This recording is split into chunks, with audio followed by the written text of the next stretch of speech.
لا الہ الا اللہ پڑھ لا الہ الا اللہ۔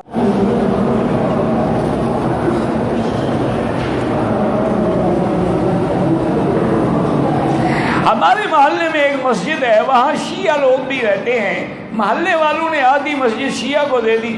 بہرحال انہوں نے یعنی فتنے کو ختم کرنے کے لیے کوئی حل سوچا ہوگا، ورنہ مسجد سے شیعہ کا کیا تعلق ہے؟ ان کی تو نہ کوئی نماز ہے، نہ امام ہے، نہ کچھ ہے۔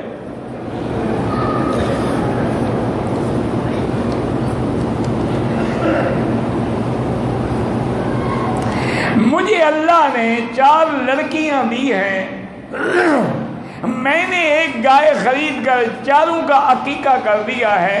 میرا بھائی، گائے میں 7 بکریاں ہوتی ہیں اور لڑکی کے پیدا ہونے پر 1 بکری ذبح کی جاتی ہے، لڑکے کے لیے 2 ذبح کیے جاتے ہیں۔ اور دوسری بات یہ بھی یاد رکھو کہ جب بچہ پیدا ہو 7ویں دن عقیقہ ہونا چاہیے، زیادہ سے زیادہ 14ویں دن ہونا چاہیے۔ اگر وہ دن گزر گئے اب کوئی عقیقہ نہیں۔